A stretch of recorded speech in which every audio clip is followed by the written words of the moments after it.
Sa labing unang kagaynaan, personal nga nakig-hinunanon si Pope Leo XIV sa mga biktima ng sexual abuse sa mga pari sa Simbahang Katolika.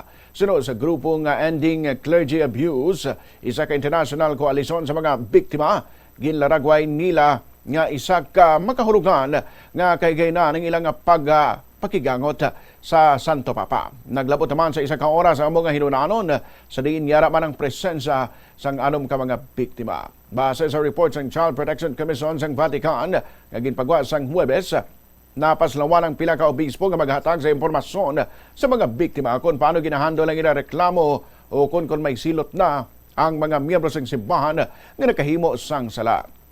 Naibaluan nga sa 12 ka tuig nga pagpamuno ni Pope Francis nga mong ginbuslan ni Pope Leo, ginpangunahan sining kampanya batok sa pagpang-abuso sa sulod sang simbahan kag mayara man ini sang positibo nga nangin resulta.